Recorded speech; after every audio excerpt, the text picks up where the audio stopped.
Welcome to the Fitness Oracle, where we have real conversations with real people just like you, with real stories just like yours. And this is one of their stories. I am your host, John Katsavos. My guest today is Harrison Penney from Authentic Process. He is the founder of the online platform Authentic Process, a platform that helps the 9-to-5 worker reach their weight loss goals and change their daily patterns for the better. It is a template to help them lose 4 to 6 pounds in 30 days, adopt healthy daily routines while he ends the course with a future game plan for them to follow. Harrison, welcome to the show. John, thanks for having me, my friend. Really excited to be here, actually. I've been thinking about this last week, so yeah, it'll be fun.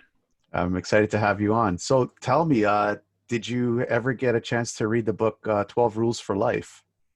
I never actually read the book.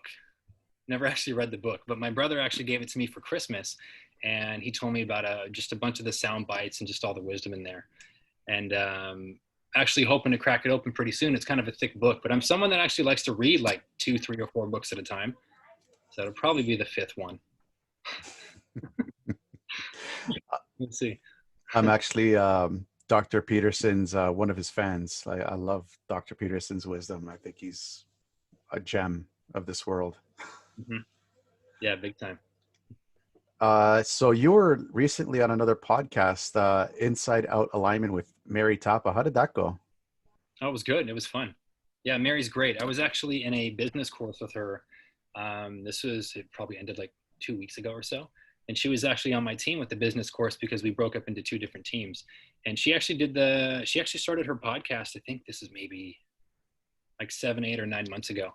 And so once we finished up the course, she said, "Hey, you want to go ahead and, talk about your fitness stuff and Authentic Process and your new programs, and we can just have fun with it." And so we hopped on that, and it was actually my first guest appearance, and it was a lot of fun. It was cool. That's cool. Warming me up. I want to do more of them because I wasn't sure exactly what to expect, because I feel like my instincts when you're going into an interview, when you're going into just kind of expressing to someone who you are, at first you're like, what do I expect? What do I do? How do I hold my hands? What do I do? But it was so much fun, a lot more fun than I expected. And so that's why I'm pumped to be here with you, actually. That's great. Yeah, I know. I don't know Mary, but we were actually in the same program for the broadcasting stuff. So I know of her, but we haven't really connected yet. That's coming. Right. It's interesting because in the podcast, because I did listen to the podcast, you did talk about resistance. Now, I wanted to ask you, do you think that resistance is similar to fear? And if so, how? If not, why not? I think it basically is the same thing. Resistance, I feel like it's not really real most of the time. It's just something that we induce in ourselves. It's something that we put in front of ourselves to hold ourselves back and just to wait.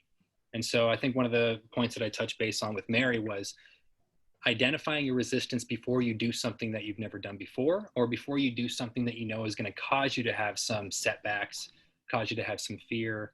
And so if you can identify your resistance in the very beginning of doing anything, let's say maybe you're starting a business, maybe you're starting a relationship that you haven't started in quite some time. It's been some while since you got back into the game. What is going to be your biggest resistance? Is it the time? Is it, work obligations? Is it, if you can identify your resistance now before you hop into something, what I've come to realize is that you can plan on how you're going to get around it when it arises. So when you feel those feelings of resistance coming on before it happens, then you already know how to execute it. Does that help? Yeah, it does. Because you being a personal trainer, me being an ex-personal trainer, because the gyms here are closed still, but anyways, that's a different story, not for this podcast. Right. You and I both understand that when people actually, before they sign on with us, there's a lot of resistance that is tied with the fear of, I'm going to be dumping X amount of dollars with this person. Do I really want to change? How would you go about helping somebody like that get over that kind of resistance and fear? It's funny. One of my best friends, we were talking about this. So, when people come on board when it comes to personal training, most of them, I'd say 95% of them, and it's, it's just like all of us. When we're starting something new that we feel like is going to change our lives, we get really excited. All that energy is built up into you. And so at some point, they hit that wall, which normally tends to be about a week to 2 weeks later, where they start to lose motivation. Okay. Now, we think that's more of it's kind of like a gimmick. It's not really real. You don't, when you wake up in the morning, you don't lose motivation to brush your teeth, most of us, right? Now, it's not necessarily motivation. It's just a block that you're putting on it. It's something that you haven't instilled in yourself to doing yet. And so what we've seen a lot of is because working in I've worked in 7 different gyms before I went independent and running space from a gym, and so I've sat down with realistically probably 500 to 600 people at least. And about a week and a half to 2 weeks in, we have to really change the way that we approach them coming into the gym and we going about their programs, because they start to lose that motivation. And the best way that we would get over it, I mean, there's a lot of different ways. It really just depends their learning styles. But it kind of goes back to that resistance. It kind of goes back to those blocks itself. Now, one of the biggest things that I do with the program that I have now within Authentic Process, Lose Weight with Little to No Cravings, is giving people within the 6 modules that are in the course, because it's a 30-day course, 6 modules, so 5 days each module, 5 times 6, 30 days. And so if you give yourself small increments in the beginning to do, then your mind naturally wants something to reach forward to. So if you give it small things, small increments, it's going to start reaching. But if you give it something really big, then mentally you put that thing on a pedestal and it makes it very hard to grasp. So if you start with small increments, it builds you up to those small things. And what's the best part about that program is that it goes with your work schedule for someone that works a 9 to 5 job, because if you are slowly reaching for that thing, you're doing it in such a comfortable manner that's changing your relationship with that thing. Is it's slowly building off that motivation for you, rather than you getting super excited in the very beginning. You're on that frequency, you're on that vibration, and then you fall on your face 2 weeks into it. So when it comes to motivation, you want to more so be realistic with yourself and taking the glamour out of it. Now, what I mean by that is that when you can reach a goal, let's say you want to reach a goal of acquiring $50,000, or you want to reach a goal of finally getting that 6-pack that you had when you were in, I don't know, 8th grade, 12th grade. And I feel like a lot of the reasons why we have a very hard time reaching a goal, and I guess you can use it a 6-pack or an 8-pack as an example, or attaining that 50,000, like I mentioned, we keep putting it on such a big pedestal, and there's so much glamour to that one goal that we have. But if you can be realistic with the goal and realize that once you finally attain it, it's going to, at that point, become part of who you are. And it's not that all the excitement's going to leave, but it's going to become naturally who you are. And it's just more so comfortable. After about a week, 2 weeks, or maybe even 3 weeks of you acquiring what you want, it's part of who you are, and that glamour is gone. So I think with the motivational blocks, it's, like I said, identifying the resistance, progressing yourself in something smaller, and then taking the glamour out of it. That's awesome. We are going to go into more detail with your Authentic Process program, Yeah. because there's a lot that I actually am really curious about. I'm always curious about other trainers' programs, because it's fascinating to get another perspective on the fitness industry, because it's just so huge in so many different points of view. But before we do, what I do want to get into is a little bit more about yourself. You moved you're in California, so you moved there. So what was that driving force that actually made you move to Cali? It's pretty long, great story. Let's hop into it. So moving from Kansas to California, John, was definitely my way of solidifying a world of self-discovery. When I moved to California, I was moving away from my mom and my brother, moving away from the friends at that point that I felt like might have been a little bit toxic for me. I was partying a lot. I was just really trying to express myself through very negative, just down habits and patterns. And so when I moved to California, I knew that I was going to go ahead and start reading a lot. I was going to try my best to start meeting people, just newer, um, more aware people, people that were just more so experienced with life and just had more of a vision for themselves. And I took the ACE course to get certified as a PT. It took me just about a year to finish up and everything. And so I got that roughly a year after moving there, because I started it maybe just a couple months after moving to California. And so at this point, as of January of this year, I've been here for about 5 years, and it's been quite the ride. Where would I even begin with that? I had made this decision within myself to just expand who I was. Like I said, go down that path of self-discovery. And with the reading, with meeting tons of people, I guess, how would I explain it? I'd expand myself in such a way that I knew that I wanted to build a business. I knew I wanted to just keep moving in that direction. And so fast forwarding up until now, it's been quite the ride, man. I ended up working for like 7 different gyms at one point.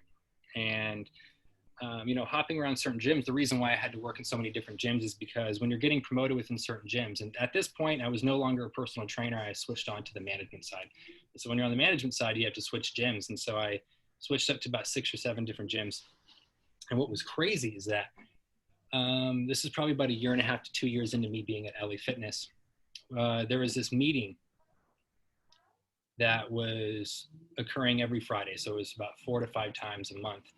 And we would normally go over management questions and just kind of go over the to-dos that we had to do in the club coming up in the next week. And so during that process, I remember driving from Hemet to Marietta to go to this team meeting. There's maybe 18 to 20 or so of us at this meeting. And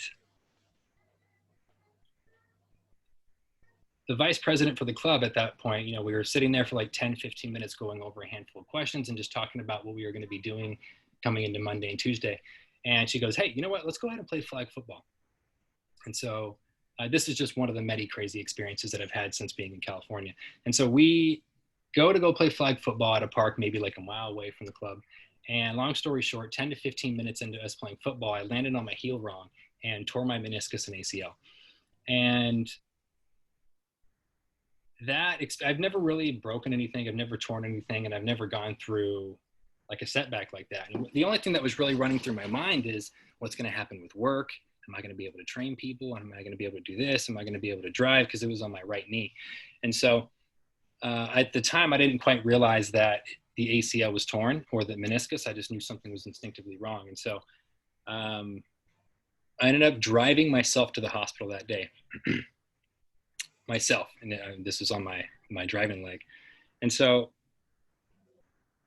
get to the hospital, they check it out, they do the MRI. I don't think they got the results back for like a day or two, and they realized that the meniscus was torn. And so there was about a 2.5 to 3 month time frame, and where I was still able to work, but I was on crutches, and I wasn't quite able to run anybody through some workouts, because at the time, as the fitness director that I was at the club over in Hemet, my goal was to meet the newer members or meet people on the floor, run them through a handful of workouts, and really just kind of get to know them and meet them where they're at, understand if they want to lose weight, put on muscle, dial things down when it comes to nutrition. And I wasn't able to actually physically run them through the workouts. I would just have to get to know them and just trying to go through that process. And so before the injury actually happened, I was living on my own in Temecula. I was very comfortable in my life, had amazing friends, just financial standpoint was pretty good. And my life was just clicking in a lot of different areas. And what I didn't realize after that injury had happened was that there was a couple people that came up to me within like a week time frame, like our 6-7 day time frame. And they said, "Hey, you feel like I feel like you're changing a little bit. You're kind of going down. They didn't say this, but what they were getting at is that I was slipping." And so that was kind of my realization that, I was kind of going downhill from there. And again, I bring this story up right now, John, because this is just one of the probably 5 or 6 experiences that have happened since I've been here at California. And it's been one of those tipping points, one of those pivotal moments that's caused me to really sit back and think about what I'm doing, reflect on it, and shift it if I need to. So I know I said long story short a second ago, but one more long story short thing. So after the injury had happened, about 3 months later, I got the first surgery. And I was expecting to be out of work for about 3 or 4 months, right? When they went and did the first surgery, they woke me up. They said, "Hey, the surgery went great. You reacted very great to it. You have, good bones, good muscles and everything, but your ACL's torn." We didn't quite catch that on the MRI. It looked like it was attached, but it was actually unattached. I said, "Okay, so what are we thinking here?" They're like, "Well, we weren't able to actually repair it. We're going to have to go ahead and wait for the meniscus to, take its course and heal. And then in about 4 or 5 months from now, when it heals, we'll go ahead and do the ACL surgery." So that was about a 10-month time frame before the first surgery and up until the healing of the second surgery, where I was not working at all and I wasn't physically able to work. So I took that 10-month period I was in network marketing. I had an amazing mentor, had amazing friends. I read like 30 books during that time. And that was kind of my awakening. That was my awakening period. And it allowed me to experience and see that I wanted to build something of my own. I wanted Oh, to swerve away and and show people and express to people that through those trying times comes the most beautiful thing in your life. and we are going to get more into the injury in just a little bit. I still want to focus on the early days of you Yeah. in California, Right. because moving from one state, like you went from Kansas, which I'm assuming is like kind of like medium size America, to somewhere like California where it's like go go go go. It must have been like a giant culture shock to you. At first it was kind of, it was like that feeling that you get when you go into your first job or starting a new job. Nothing's familiar. You don't know anybody. The roads are different. The walls are different. You don't really know what to expect. And so, um, man, how would I explain that? Going back to that, reflecting back, that it's pretty surreal. It was different. And I'll be honest with you, John, to be completely honest, moving from Kansas to California, it felt like, and I know I was 21, so I was young and I just wasn't being patient with myself, but it felt like my last resort because I had no idea who I was. I had no idea what I was going to do. I wasn't sure where to go.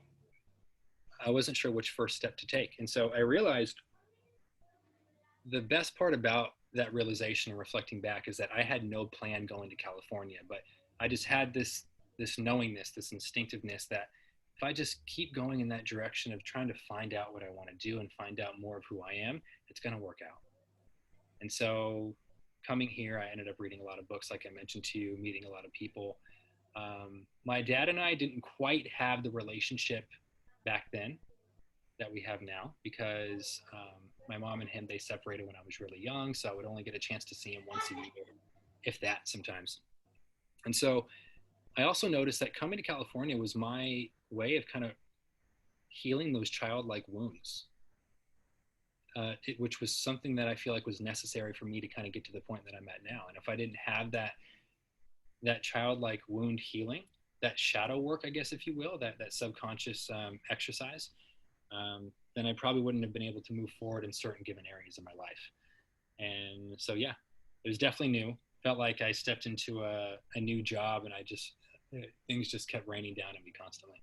That's cool. Like some, because a lot of people out there, they feel like they're stuck. They feel like they can't move forward with their life, and that's one of the. I would believe that one of the things that they could do is change your surroundings, and that's pretty much what you did. Is you changed your surroundings from what made me comfortable to something what made me uncomfortable. Right. Yeah, and it kind of takes you back to that quote. When things aren't changing, then something has to change.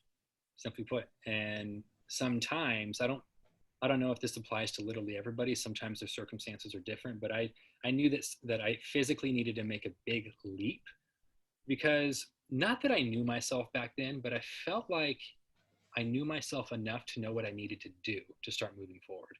And so exercising that idea and that concept over the years, I feel like has allowed me to see why you have like mentors or artists or people that are really well known talking about, hey, you need to know yourself. And obviously, when people hear that, they kind of go, oh, well, yeah, I mean, how do I do that? Or like, where do I go? Like, I'm trying to, who am I? Right. And so when they say you need to know yourself, it makes sense because I guess once you can kind of understand that concept, meaning knowing yourself, like how you tick, what works for you, what doesn't work for you, then you know which scenarios to put yourself in order to expand in that one given area. And again, at that point when I was 20, 21, I didn't feel like I knew myself, but I felt like I knew myself enough to take that leap and just kind of see what happens. Wait until you turn 40 and then you look back and you're like, I didn't know anything back then. I'm like, man, does that mean I know nothing now? We wake up at 40. Actually, one of my heroes of my one of my ancestors, I have him as a hero of mine. He says, I am the wisest amongst all Greeks because I know that I know absolutely nothing. Mm. So I'm always learning, and that's what I try to do as myself. So I'm always trying to learn new things. Uh, you had that ACL injury about 2 years ago, right? Yep. I think the last surgery, yeah, it was a little over about a year and a half ago. Okay. Um, Working in a big box gym like LA Fitness, and I am familiar with working in LA Fitness, can be very demanding. Right. Mm-hmm. Uh, how did you deal with that kind of high demand on you? You said that you started to you said that you actually your people started telling you that you were starting to slip. At what point did you see yourself starting to slip, and what did you do to turn the tide, so to speak? When they had made those comments, this is probably about a month and a half before my first surgery. So that month and a half was a good trying time for me. It was a good reflecting period to kind of look back and going to work a little bit early because, I would work from 9 a.m. to 8 p.m. every day, 5 days a week. And then on the weekends, I'd work one day. So I was there 6 days a week. And we would have split shifts, which is why the shifts were so long, but they'd set it up to where I was there basically all day. And I would go in early in the morning sometimes, an extra hour, and just kind of sit there at the desk. No one would be there. It'd basically just be me. There would not be many people needing my assistance at that time, but if so, I'd help them out. I mean, I just loved helping people. And I would think about in what areas changed, because before the injury, I was exercising daily. I was connecting with my friends on my days off. I felt like I had a really good balance. I had a good balance between my mind, my body, my spirituality, and there was just a lot of things clicking before the injury itself. And I realized that my identity was shifting, John. It was shifting because the role that I was playing before the injury was no longer the role that I was playing after it happened. I wasn't able to exercise people the same way. I was walking around in crutches. I was moving a little bit slower. There was not as much pep in my step. My exercises went down to maybe 2 or 3 times a week compared to me doing it 4 or 5, 6 days a week sometimes. And I was on a routine. I was on a system. My analytical part of me was soothed before the injury. So simply put, I feel like it was just a big identity shift that I wasn't quite aware of until people started to mention it. And then I went in. There was probably a good week or 2 week period, John, where I went in a little bit early and just kind of reflected on that and tried to see what I had to do. Because again, everything was slipping at this point. My sales were slipping, which just means my finances were slipping. I wasn't able to work out as much. There was so much. Just it felt like there was a lot of weight being poured on me more and more and more. And you have a lot of these gurus talk about that you need to find this happiness and this compassion and this gratitude within yourself before you can experience in the outside world. But I feel like the law of attraction sometimes is kind of an asshole, to be honest with you, because um, it constantly wants you to see what's going on in front of you, and that shows you the reflection of what's going on in here. But once you see it on the outside world, instinctively, it doesn't make you think, okay, this is what I need to change. It makes you think, what gives? It's kind of like a weird asshole-like repetitive cycle. And so I told myself that once I took the first surgery, because I knew I was going to be out for 3 or 4 months, I was going to connect up with my mentor as much as I could, and I was going to dial in on my routines. I was going to dial in on my food and my tracking, and I was going to really take this time to think about the next chapter of my life. So I think I held off on the growth period, until the surgery happened. So I just kind of went by with life and just kind of took things as they came. Then I had the first surgery. It took me a few days to kind of get over that mental fog because I was on medication and stuff. And so once I did, um, I sat down. I told myself what I was going to be doing throughout the day and how I wanted to conduct myself and what I was going to gain from it.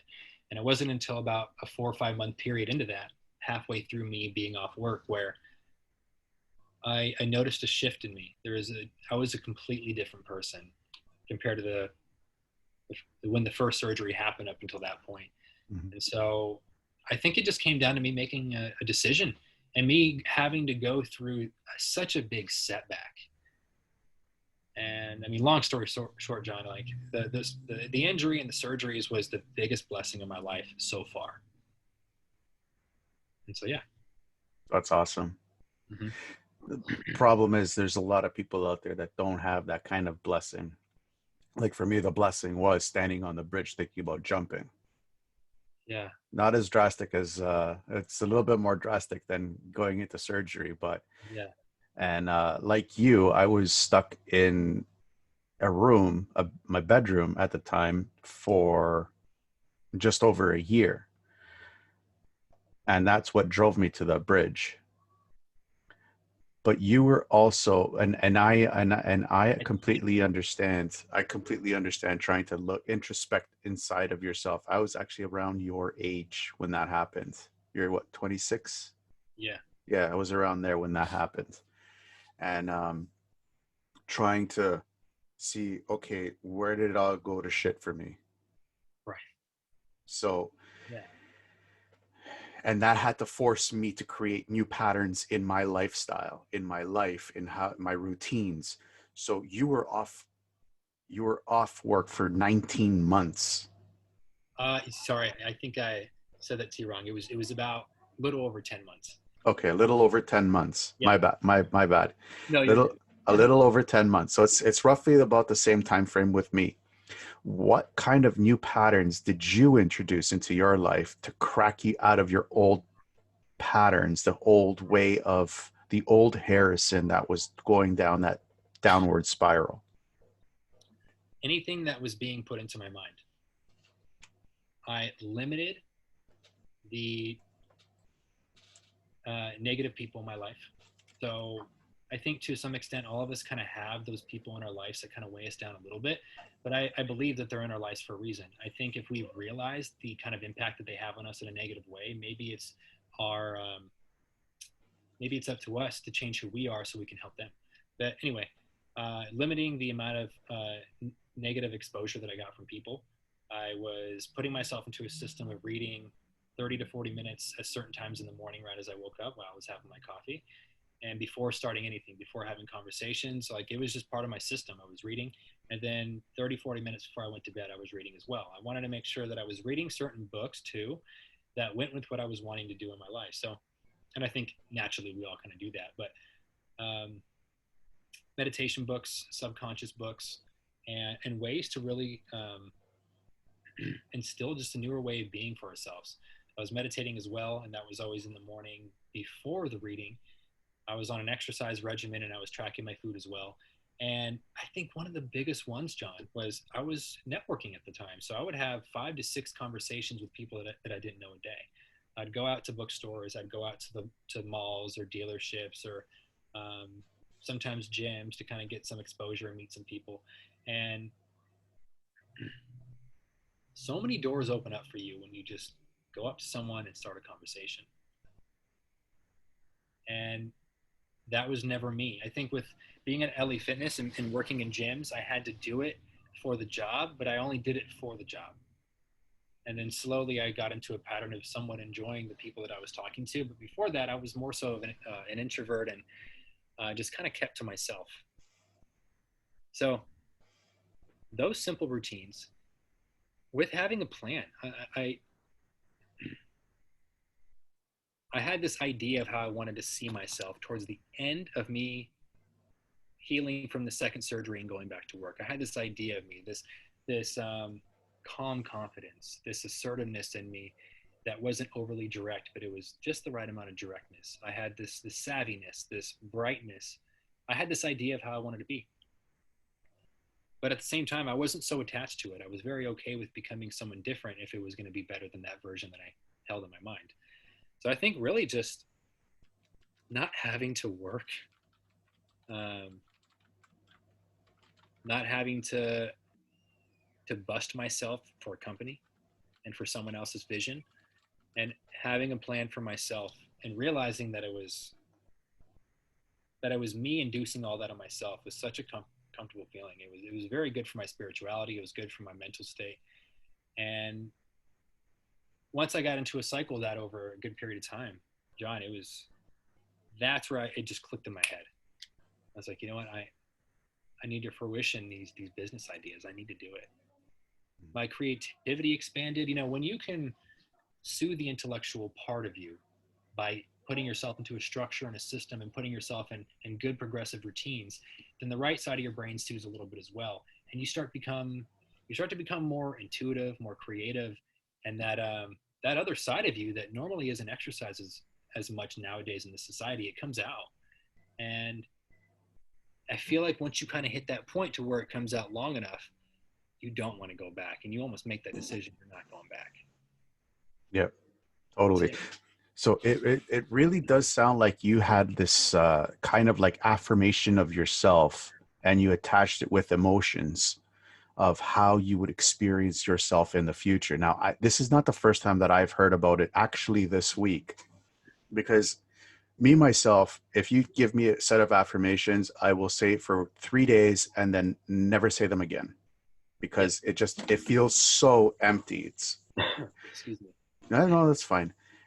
So do you agree that if you do say these affirmations, these positive affirmations, and you instill some form of emotion with that affirmation, it can form a reality for yourself? And there's a word for it, and it's escaping me right now. But you know what Uh, I'm talking about, right? yeah. Well, what I believe, Bob Proctor talks about this all the time, and there's this like hour and a half clip where he talks about this, and God, if I can remember the name and the source of where it's at, the platform, I'm definitely going to share it. It's really changed my life. Believe it or not, I've watched this thing 20 times because he's big on repetition. And that's what affirmations are. If they're applied and they're emphasized with repetition and emotion, then it gets instilled in who you are. So you can't, you know, weeks teach you more than a day does, but years teach you more than weeks can. So repetition, right? And what he talked about? He talked about frequencies and how we think on certain frequencies. And so how if you can tune yourself into that certain frequency. So let's say I'm sitting here, for example, thinking of a certain topic, thinking of, I don't know, like grocery shopping. I'm thinking of all the things that I want to go ahead and shop for. I'm on that frequency. I'm on that level. I'm on that plane. I'm putting myself there, and I'm going through all these mental images in my mind. That's a frequency. So what I've started to kind of grasp, and it's still a very tough concept, and so that's why I feel like when you read a book 2 or 3 times or watch a movie 2 or 3 times, you're always going to catch something that you missed before. When you're reading, the goal is the concentration when you're reading. And sometimes you can find yourself reading 3 pages and really grasping the idea. And then you read the next 3 pages, but half of it you kind of don't grasp because your mind was somewhere else. It was thinking about when you're on Bora Bora that one time, or when you're on the airplane somewhere. And so you kind of go through these frequencies. So I do believe that with the right, um, I guess, emphasis and emotion, affirmations do help. I don't necessarily say a lot of affirmations out loud. I'm really big lately on doing these things before I go to bed, just thinking about them. It's one of my favorite things to do now. It's what really gets me excited to go to bed because I'm very antsy. I like to get things done. So going to bed's not as an entrepreneur, going to bed's not really like an exciting thing, right? Uh, Nope. Waking up's the exciting thing. Going to bed, you're like, oh, okay, I guess I'll sleep. But you kind of naturally have to. But um, holding that idea of how you want to conduct yourself and how you want to embrace life, how you want to emphasize things when you're going to bed, because you're floating in between your conscious and your unconscious state. And so if you can do that within that 10-15 minute window of you falling asleep, then it more so instills a little bit more. So to answer your question, yeah, I do believe affirmations at the right times and instilled for a long enough time have an amazing benefit. Cool. Yeah, it's just not it's not part of your identity at first, which is why it's very easy to do it for a few days, and then maybe the fourth or fifth day, you don't even remember what your affirmations were. Unfortunately. Yeah. Um, you actually touched up on something a couple of segments ago with meditation. Now, you've used meditation as a tool to reflect forward. Could you elaborate a little bit on that? Yes. Very similar to what I just mentioned with the going to sleep. But I like to, for the longest time, I was actually, this is probably back when I had the first surgery and I was telling you about the patterns that I had. I was meditating a lot in the morning. I'd wake up, it was the first thing that I would do. I would stretch my body a little bit, get the kinks out, and meditate for 20, 30 minutes, which meditating for 20, 30 minutes is a long time. I mean, you do it for just a few minutes, you're going to reap the benefits. But I found for me, I like to meditate now when everything I have going on in the day is done. When I'm done with work, when I'm done helping out all the clients that I have, when I'm done with just any of the to-dos that I have.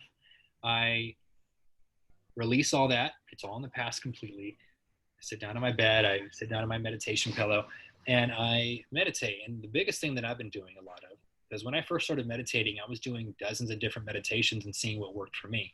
What I've been doing a lot of the last probably 3 months, yeah, the last 3 months of 2020 and going into this new year, is letting go, is feeling all the feelings that I felt in the day. It might be anxiety, which is a big thing for me, because I have a lot of things going on, so I get anxious. Uncertainty is, as an entrepreneur, you really, you never know, man. So the uncertainty, the anxiety, the doubt, the frustration, the needing to be in control, I do what I can to bring these feelings up, and I tell myself that I'm okay with it, and I let go on an emotional level. And I sit there and I do that for about 15, 20, sometimes 30 minutes. And once I get out of that meditation, I normally feel so grateful and so comfortable in my own skin that my reflecting forward begins there. I start to think about the vision of authentic process. I start to think about the vision of my body and my transformation when it comes to my fitness. I start to think about the relationships that I want to hold. I start to think about my bank account. I start to think about the traveling. And when you get out of meditation and you think about those 4, 5, 6 different things that you really want to emphasize more of in your life, you start to get this overwhelming sense of joy. And that's nowadays how I always end my meditations. And I found that it's just allowed me to see more of the brightness that's in the world. And that was probably one of the biggest things before the surgery happened, was I was moving in a direction of seeing all the things that weren't right. And so it's helped me create that shift of always just looking at something that could be fixed, but I'm like, wow, it's beautiful that this thing is like that. Or wow, I wonder what I kind of learned from this scenario. Or okay, well, yeah, that can be fixed, but you know what? It's great over here. So not only has the reflecting forward it's allowed me to have a much more cleaner vision, but it's helped me be grateful for more of the things that are in my life rather than the opposite end of the spectrum. Mm-hmm. It's interesting. Up until the beginning of last week, if you asked me to meditate, I would be out like a light in like 30 seconds. Like go into a complete relaxed state. I'm just snoring 30 seconds later. But I actually did it with like the meditation music and Okay. and like some guidance because I have to be focused on something. Mm-hmm. And I have to say, like it's quite interesting what happens. Like I do it in the morning and at night just to give me some energy in the morning Right. and relax me at night. And it's actually quite interesting. I haven't fallen asleep yet. Came close. Well, yeah, and you got to find what works for you. And I feel like that might be a tough thing too in the beginning for a lot of people that want to start exercising that new tool. Is they might try it a couple times and they just don't find their groove, so they fall out of it for a few weeks, few months, few years, and then they try to get back into it again. But yeah, I was the same way. And that was the thing, is that when I would do it in the morning, sometimes I would do it while laying in bed still, and I would just be on my back, and I would, put my hands up and just be in a peaceful state, fall back asleep. Like, oh, let's try this again, and then fall back asleep again. But yeah, that's awesome. What sparked the want for meditation for you? Um, I just needed change. I just needed something to help me focus. Like, cause I think like pretty much like you, like it's like I start one program, I see it doesn't catch, so I'm like, okay, throw it out the window, start up a new one. Or I'm halfway through setting up a new program, and I get like a new program popping up to help supplement that program. It's like, oh, this one. It's like kind of like squirrel, and I'm like, okay, I really need to focus. Exactly. I can't be squirrel all the time trying to release programs and trying to launch them. So that's what, kind of why I started the meditating because I That's need to awesome. focus. Right. You also sorry, go ahead. Oh no, go ahead. You're good. Oh, I was just gonna ask you. You also talk about like releasing more inner density. What do you mean by that? Well, it kind of goes with the letting go. Density. I'd say about 2 months ago. Yeah, I'd say this is probably like beginning of November. I had really become very interested in the concept of shadow work, which is going deep within your subconscious mind and and understanding some of the inner childhood wounds that you have from the past, and doing what you can to feel these things that happened in the past that caused you some trauma. And that's a very fearful thing. I'd say back, yeah, like 2.5 months ago, when I started to do these things, um, believe it or not, when I would go deep within myself and try to discover what was holding me back from, certain things, just having the, like we talked about earlier, John, just the fear of success, having these doubts, having this anxiety that you want to be somewhere, but something's really holding you back, but you got to figure it out. And so I've gotten to the point where there's a lot of really deep meditations that I can get into, and I can't always get into it every day. Accordance to, if I end up having wine a little too much throughout the week, or if I eat too much before I do a meditation, those things play a factor when it comes to your spirituality and releasing the density. But I'd say maybe once a week now, I'll have a deep enough meditation to where I'm slipping more and more and more and more, and I'm letting go more. I'm releasing the tension everywhere. And sometimes when someone says, "Hey, relax," and you do relax, you might go, "Okay," but you're really not relaxing. There's so much density. There's so much tightness. There's a lot of frustration and so much built up energy within you. And so, like I said, about once a week, when I can get into a certain state where I'm releasing more and more and more and more, these inner feelings of love and gratitude and just more expression start to come up. But before you can really start to hit those points, and I'm only 26. This is going to be a lifelong journey for me, where I'm very excited for it. But it can be kind of, I do want to warn people, because it can be kind of identity shifting and scary, especially for the ego. You're the I heard this the other day. I think the purpose of an ego is to be right. When you're releasing density, you're more so releasing the identity of who you are. And so when you get into these states, what I've realized actually is that I actually, every once in a while, maybe once or twice a week, I have these dreams now where I have this shadow. Um, I have this dream where this shadow is actually holding on to my throat, and it's holding on to my pelvic area. Okay. And I was very unsure of what that means, but it terrifies me. It frightens me. And I wake up and I'm almost in cold sweats, and I'm like, oh my gosh, I've never had night terrors before. This is so weird. And I actually talked to someone. She can be very easily relate her to someone that's like a shaman. And she's kind of like another mentor of mine in my life when it comes to spirituality. And I explained to her the dreams that I've been having. She's like, "Oh, Harrison, it's because you have blockage in your throat chakra and your pelvic chakra. There's something there that happened when you were younger that's holding you back from having the voice that you want, and speaking the truth that you want sometimes, and holding you back from being grounded like you really want to. And so once she opened my awareness to that idea, I've been doing what I can to release that density more and more and more. And I think we had this conversation about a week ago, John, where when you kind of start to go through these spiritual awakenings, you almost want to go back because they get deep. Yes, they do. And yeah, I think just anybody that's beginning their journey and releasing density is, um, be careful.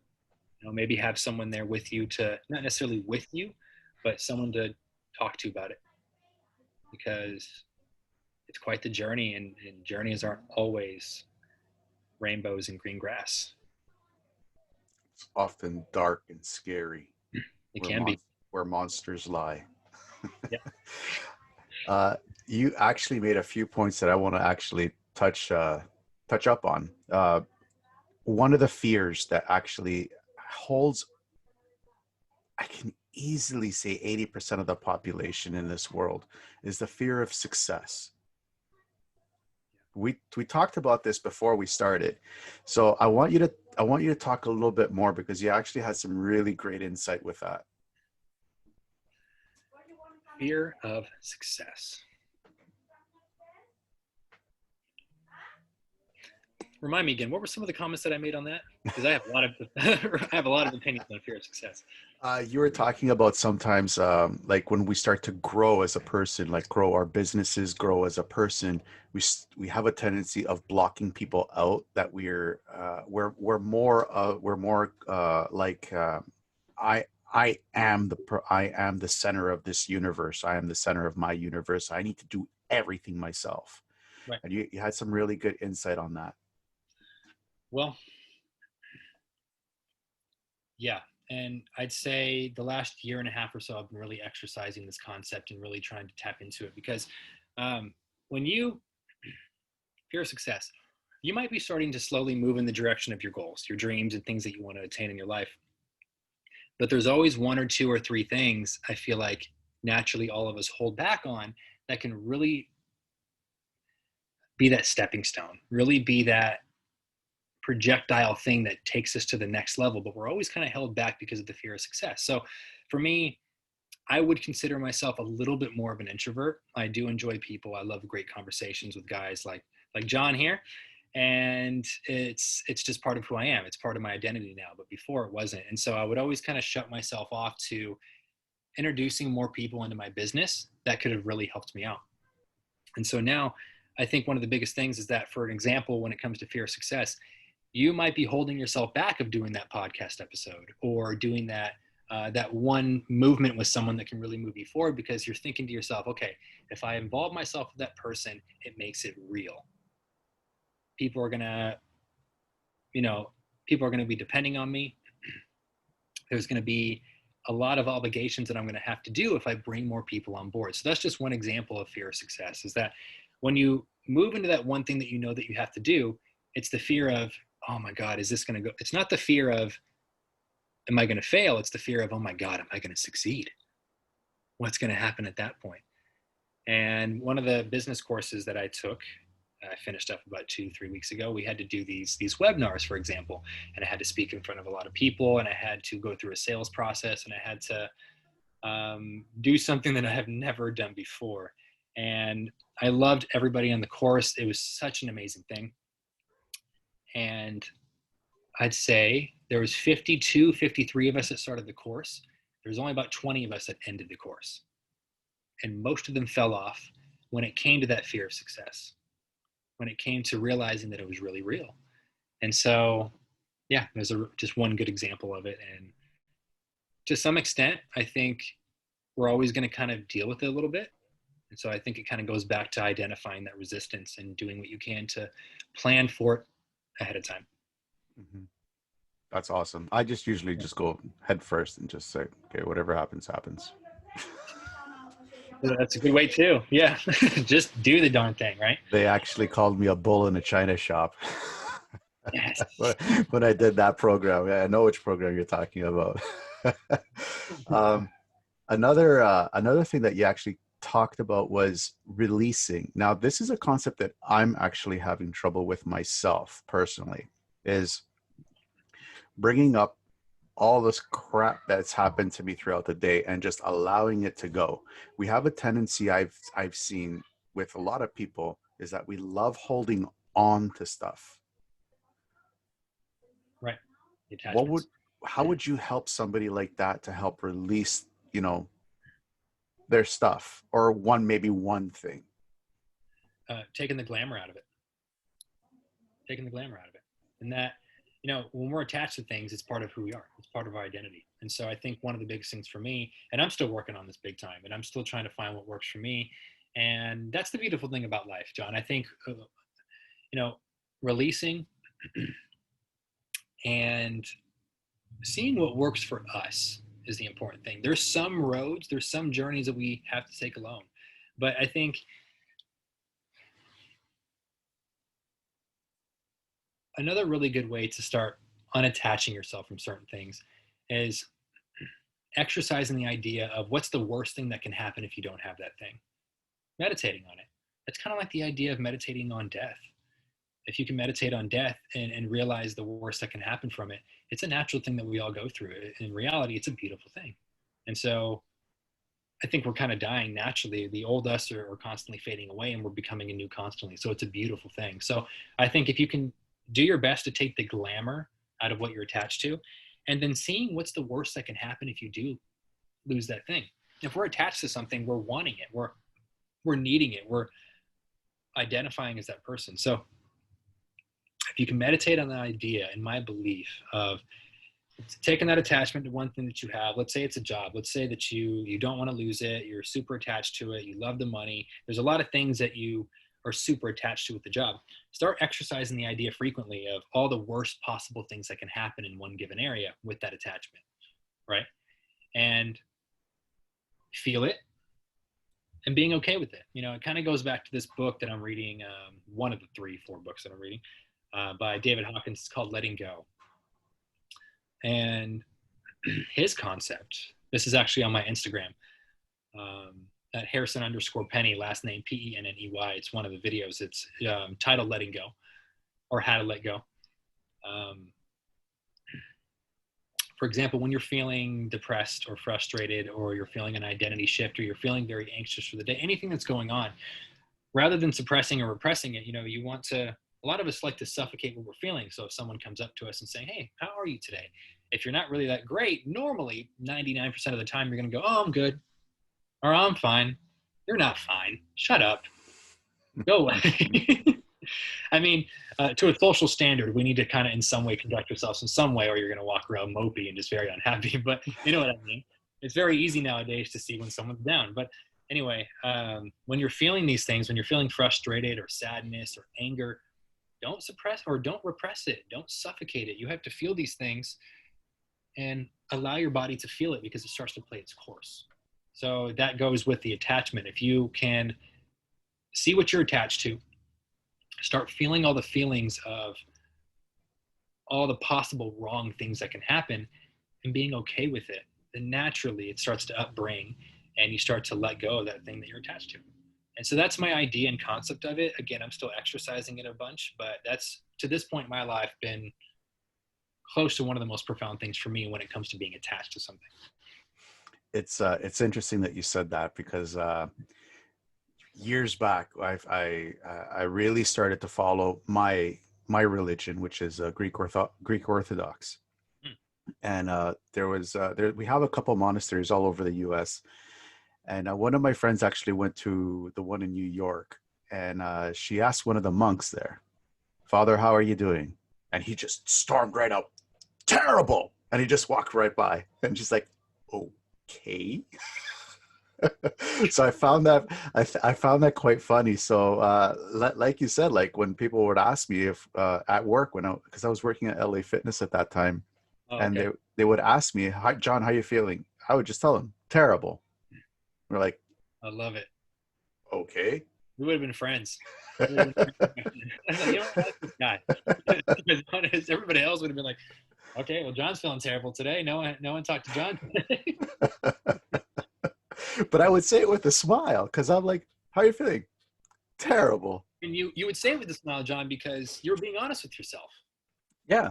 And part of you is like, you know what? I'm glad that I'm not feeling great today. I'm glad that I can express to you that I'm not feeling great. And it probably in some way, because you think about it, if you are not okay, but you tell people that you are, you're making it worse.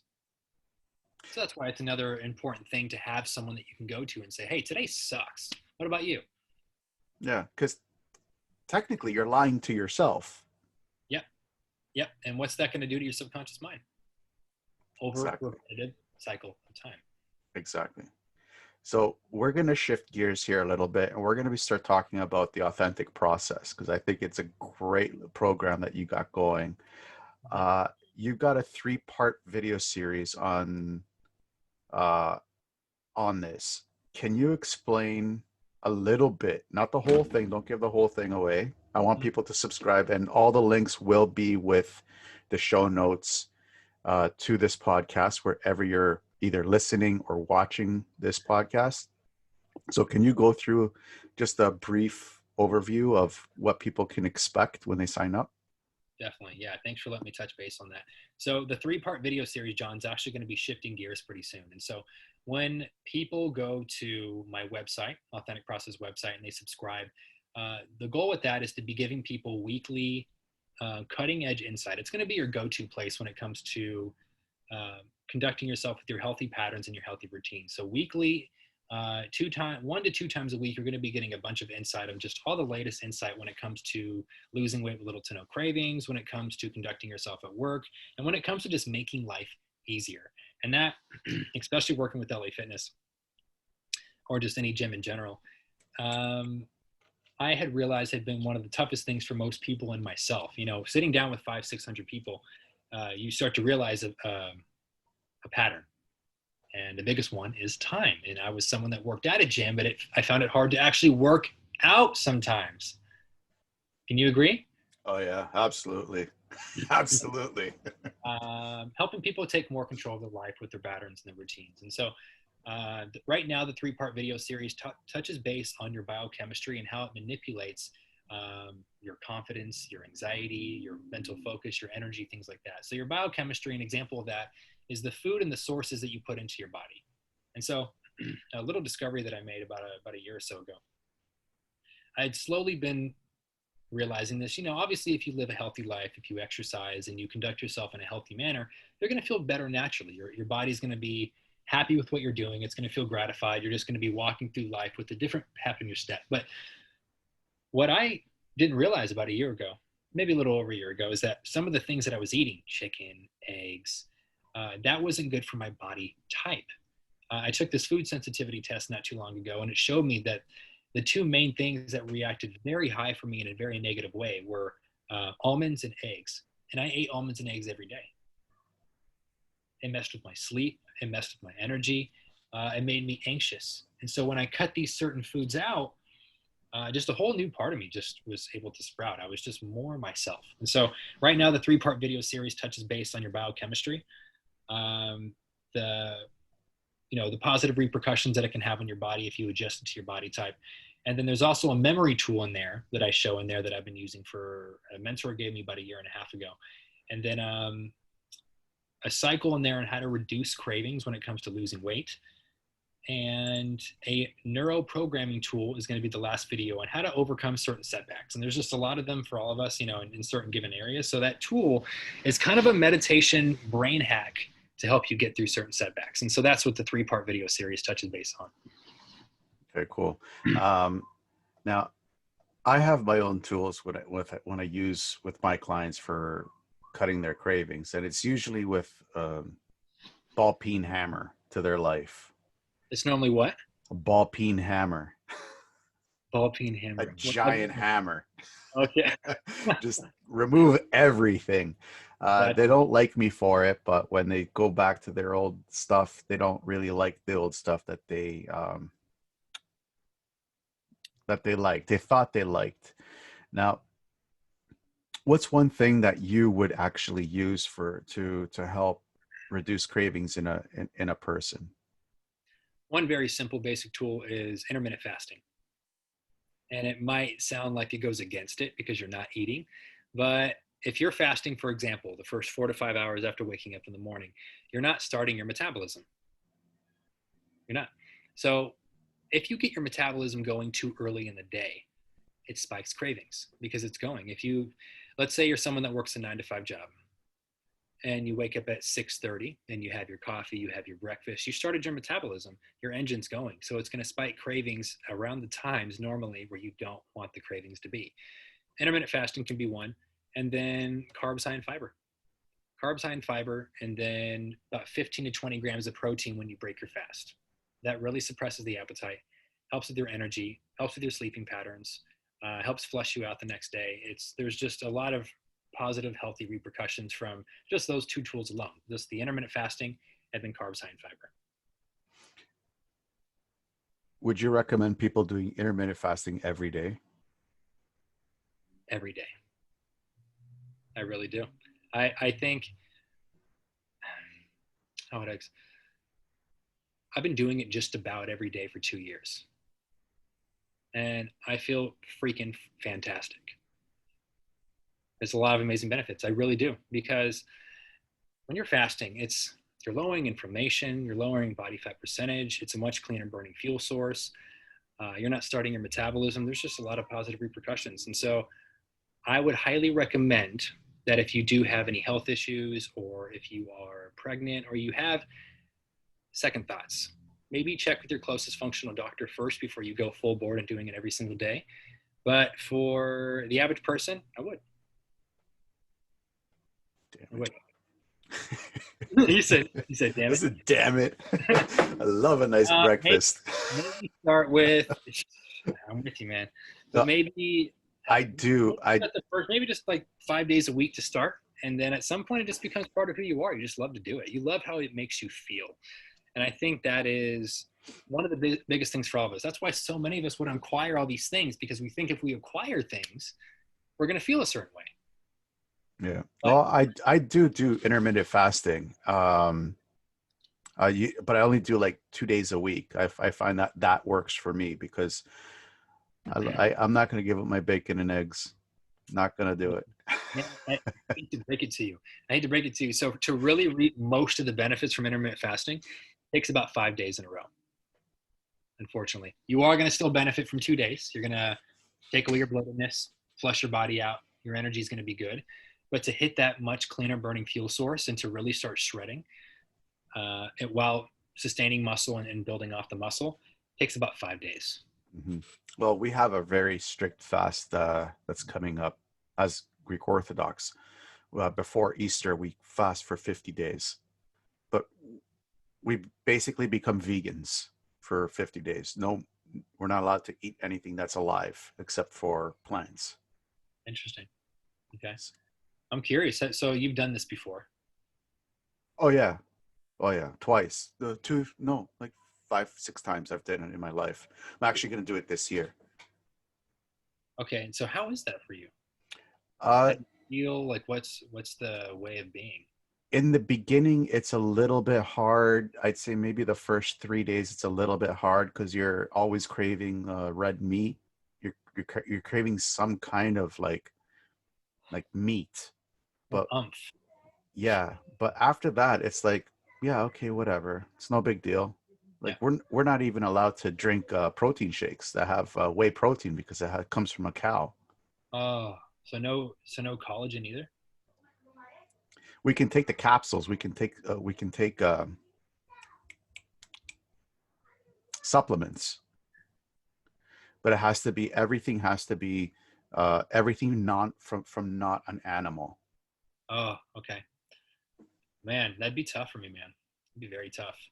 I might upset some people saying this, but I make fun of vegans sometimes. So do I. It'd be too hard for me. I mean, I love my fruits and vegetables, but I love my meat, man. And I I love my collagen too. I can't go a day without collagen. I love my meat. I love everything that has to do with meat, but the way the religious aspect is that we're preparing ourselves for Easter, but biologically what we're doing is we're giving our bodies a break from all the heavy meats and breaking down everything and just making it easy. And it's like I explain it to people like it's like spring cleaning for our bodies. I like it. I like it. So it's I think it's an amazing discipline tool. Um, have you read the book? I think it's called The Compound Effect. no. Amazing book. Let me write Amazing it. book. I recommend that to anybody watching or listening to this right now. Compound Effect. He talks about a concept where about I think it's once a year, maybe even like every 3 months or so. Anything that he does repetitively, whether it's coffee, whether it's watching too much TV, whether it's anything, anything that he does repetitively, every 3 or 4 months or so, he'll stop doing it for a whole month just to confirm that he's in control of his life. And so I think the principles that you're talking about with your um, religion and your focus, I think it's amazing because it kind of shows discipline and it just shows that you are committed. And I think that's really good for the subconscious mind and just discipline in general. Mm-hmm. And he talked about that. And I've been wanting to do that more because I have pretty awesome, strict routines. And so I want to maybe go a week or two without doing any of the stuff that I do on a daily basis to see how in control I really am. So this authentic process, it's more like that for people who have no idea on how to. They have their set routines, and this is like you're throwing this in as like a little bit like a pattern interrupt kind of thing. Yes and no. So authentic process is the business. Authentic process is the go-to place to change your healthy patterns and your habits. And so the newest course in there, Lose Weight with Little to No Cravings, is a 30-day program for the 9 to 5 worker. And I say 30-day program for the 9 to 5 worker because it's built for that person, for men and women. And you're going to lose anywhere between 4 to 6 pounds within 30 days and probably end up a little bit more because it's going to be 4 to 6 pounds of solid fat with some extra bloat and water weight and things like that. For example, my latest client in it, Joel, he's in his late 40s and he lost 5 pounds within the first 3 modules. That's the first 14 to 15 days. Great stuff right there. Shout out to my guy, Joel. And the point of each module, so there's 6 modules in the course, like I said earlier, it's to bring on certain routines that go with your schedule so it doesn't feel like a second job. Little increments that you can start off with to build yourself up. Think of anything in life. Think of a tree. Think of your growth. Think of hair. Think of your job progression. Things take time and they take small progressions. So if you start implementing small routines in the beginning to build yourself up for the bigger things, along with banishing cravings, along with going with your work schedule, it's a foolproof system. If you stick to the system, you're going to lose the weight and feel amazing at the end of it.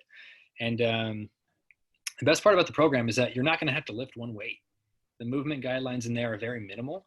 And all it is adjusting your routines a little bit more that go in accordance with your schedule. I love it. I love it. You had a very interesting experience when you sold your first the first product. Something interesting happened. Why don't you just talk us through that? Yeah. Thanks for bringing that up too, man. This wasn't actually Lose Weight with Little to No Cravings. This was actually a much bigger program that happened, I think springtime of 2020. This is probably a month or two after the whole COVID happened and just everything kind of went in the direction that it is now. Excuse me. I was at a park with someone that I had actually met at LA Fitness. He had actually joined one of the programs that I had, and I actually put him with one of my trainers that I was working with because I was the fitness director at the club. So I got to know him a little bit and I matched him up with the trainer that was going to work best for him. But he took a big liking to me, and him and I actually ended up being really close friends. And this guy's in his mid 50s now. And I built the program. This is more of a mind, body, and spirit approach program. It was helping people in all planes. So it was adjusting with their work schedule, their relationships, their healthy patterns. It was going to help them be more well-rounded because I had realized at that point that how you do one thing is how you do all things. And so he was the first guy that I thought about for the program. So I reached out to him. We talked for a good 15, 20 minutes. And then a few days later, we met at a park because we couldn't meet inside. God forbid you go sit down anywhere. And anyway, we went and sat down at a park. And we're sitting there talking. I brought my laptop and I showed him the whole program and just expressed to him how I know it's going to help him in certain areas. And so there was this look in his eye. There was this, and I definitely respect this guy. I definitely, in some way, look up to him, and he's given me amazing advice. I would like to think that I've helped him a little bit in his journey as well. And after expressing the whole program, after showing him what he can expect from it and how it was going to improve his life, he looked at me and he goes, "Wow, I gotta say," he goes, "How old are you?" And I go, I'm 25." And he goes, "Harrison, I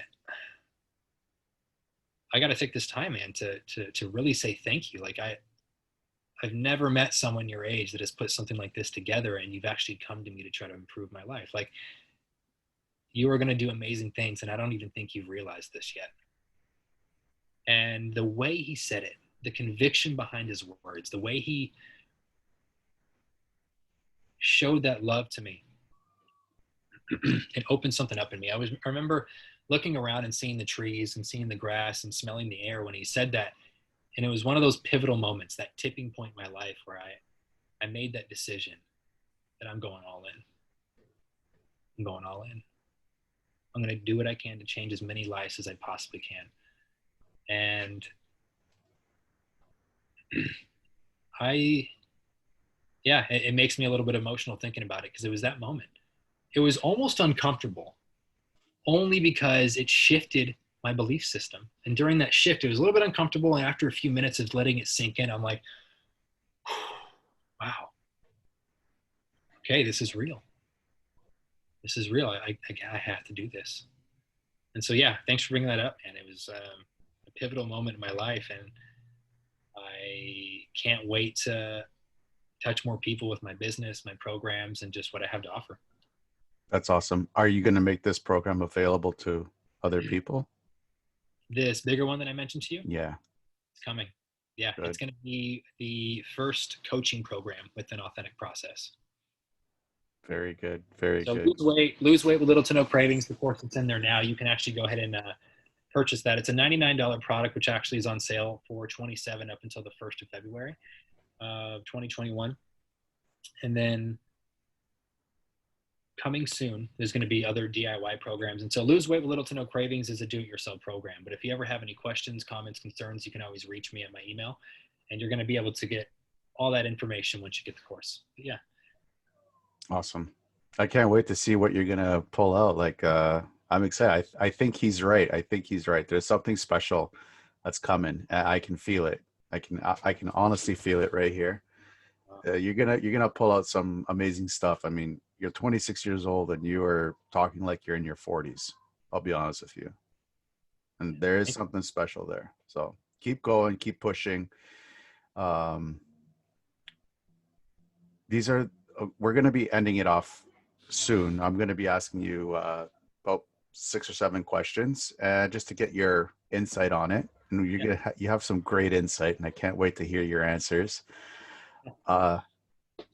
With the increase in people suffering from depression from this whole COVID nonsense, what would be the one thing that you could tell them to keep their hopes up? Their dreams and goals, their ambitions. Keep their hopes up on that. You're not dictated by your outside experience. You're allowing yourself to be dictated by the outside experience. And so if you're going through some form of depression, that's a very real thing. Trust me, I have 100% been there, and still today I go through it sometimes. The doubt, the worry, the uncertainty.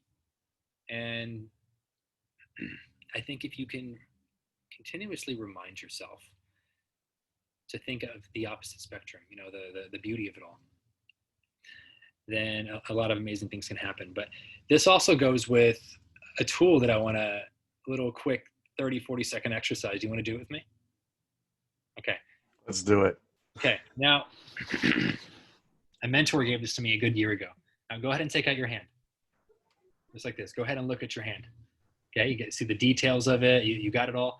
Now, as you're looking at your hand, go ahead and look past the hand while looking through the fingers and everything. You probably see the ground, the table, your bed, the rug. Okay. You're looking past it. Now, what is past the hand are your dreams and your goals. But your hand is your doubt, your depression, your anxiety, your frustration. If we can continuously remind ourselves to look past it, I mean, imagine you get into a cycle of that of days, weeks, months, and years. I mean, you're going to start seeing things a little bit differently. You're going to be forced to look at things for what more so what they are rather than what you believe they are. And so I think it comes down to really just finding your way. That's the beautiful thing about being our own separate islands as people. We're all separate and we kind of have our own ways of seeing the world, which is the beautiful thing. And yeah, having a vision, reminding yourself to look past that fear and anxiety and look at what you want, and dial in some routines. But yeah. I love it. That was a great exercise. Thank you for that. Yeah. Yeah. Where do you see Authentic Process in the next 5 years? Continuously helping people unravel more. The exact, I would say, on stage, talking to a lot of people, being more so involved with the community. And the biggest thing for me, John, is Authentic Process, I believe, is going to be a true expression of kind of my awakening and helping people unravel more. And I think to some extent, everybody's business goes in such a way that maybe their life has. And that's kind of what I'm feeling. So far, the approach of Authentic Process and the beginning steps are kind of happening in the way that my awakening has begun to happen. Not that it's saying that I've gone through an awakening, but I mean, it's like we talked about a week ago. I feel like building a business is a spiritual awakening. And if I can help people unravel more of who they are, and touch other cities and states, then I'm a completely happy person. So I the think, exact vision, I'm sorry, not finish. exactly, sorry, the exact precise still being formulated. I like to think weeks and years at a time, or a couple of years at a time. But yeah, touching more people on stage, more staff, and just helping people unravel in the most convenient way possible. Awesome. What about you personally? Where do you see yourself in the next 5 years? It's a great question. I definitely plan on doing a lot of traveling. A lot of traveling. And I'm going to be planning on getting my first home pretty soon and kind of grounding myself and having my home base. But I do want to travel a lot more and meet a lot of like-minded people that are in a very similar direction. And then through that, I actually want to write this book that's going to be very similar to like what Authentic Process helps people with, just unraveling a lot more. So a lot of writing, a lot of traveling, and I absolutely love what I do with Authentic Process. It's my passion, it's my dream, and I don't want to say it's my everything, but it's close to it. And so a lot of expression through it, and a lot of traveling, a lot of writing, a lot of reading, and meeting a lot of people. Awesome. If you could pick up the phone right now and call yourself when you were 20 years old, what would you tell yourself? Have patience. Have patience and enjoy it. And I think Aubrey Marcus said that on his podcast. He said, man, it was beautiful. It hit me so hard, John, because in the middle of him building On It, which is a personal development, stretch yourself, human optimization business, very similar to like what our approaches are. Talked about, I wish I would have enjoyed the beginning parts of my building because so much was happening. I had so many blessings in my life, but I wasn't enjoying it because I kept feeling like I was going to fail. And so if I could go back and so personally, if I can go back and tell myself at 20, a little message, give them something subliminal. I'd be like, hey, enjoy it. You have a lot to come and just hold on tight. Awesome. You kind of answered my next question, which is looking back, would you change anything? Heck no. Aside from that, no, man. I mean, sure. I mean, there's some things that like I wish I would have said this, or I wish I would have said that, or but on a deeper level, aside from that one thing, I don't think so. I love that answer. I love that answer. It's one of my favorite answers. Awesome. Uh, what keeps you up at night?